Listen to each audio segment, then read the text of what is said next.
Title போடும்போது விலங்குகள் துன்புறுத்தப்படவில்லை என்ற ஒரு சான்றிதழ் வந்தால் தான் படம் ரிலீஸ் ஆகும். அது இதுக்காக வந்தார். அதுக்கப்புறம் அவர் பார்க்கலாம், எங்களுக்கு கடமை இதுக்காக நான் விளம்பிக்க சொல்ல. ஏன்னா அன்னைக்கு அவர் சொன்ன வார்த்தை உங்களுக்கு தெரியும்.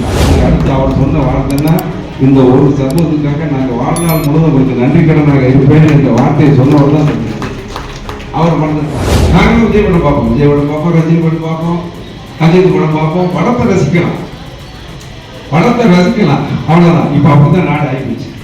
படத்தை தான் ரசிப்பாங்க தவிர உங்கள் அரசியலை ரசிப்பதற்கு தமிழக தயாராக என்பதை அன்பு தம்பி விஜய் தெரிந்து கொள்ள வேண்டும். இன்னைக்கு விஜய் சொல்றாரு, புரட்சி தலைவர் எம்ஜிஆர் கட்சி ஆரம்பிச்சாரு. தம்பி ஒரு தம்பி தான் கூப்பிடணும் விஜய், ஏன்னா வயசு என்கிட்ட ஒரு மெர்சல் படத்துக்கு வந்தாரு. அந்த படத்தை காமிக்க மெர்சல் படம் ரிலீஸுக்கு இடம் நான் அந்த செய்தித்துறையில் அமைச்சராக இருந்தேன். சினிமா துறை என்கிட்ட தான் இருக்கு.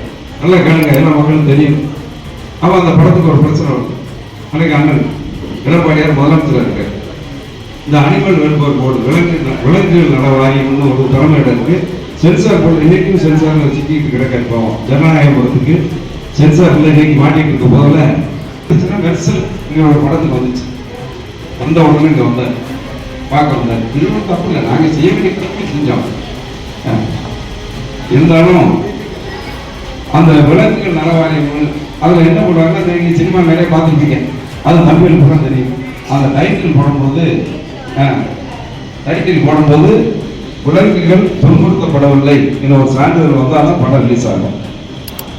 அது இதுக்காக வந்தார். அதுக்கப்புறம் அவர் பார்க்கலாம், எங்களுக்கு கடமை இதுக்காக நான் விளம்பிக்க சொல்ல. ஏன்னா அன்னைக்கு அவர் சொன்ன வார்த்தை உங்களுக்கு தெரியும்.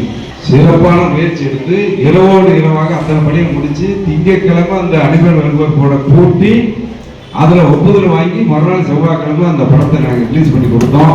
அதுக்கு ஒரு பக்கம் விளம்பரம் அன்னைக்கு நன்றி சொன்னாங்க. அதுக்கு அடுத்து அவர் சொன்ன வார்த்தைன்னா, இந்த ஒரு சமூகத்துக்காக நாங்கள் வாழ்நாள் முழுவதும் உங்களுக்கு நன்றி கடனாக இருப்பேன் என்ற வார்த்தையை சொன்னவர் தான் அவர் மறந்துருக்கலாம்.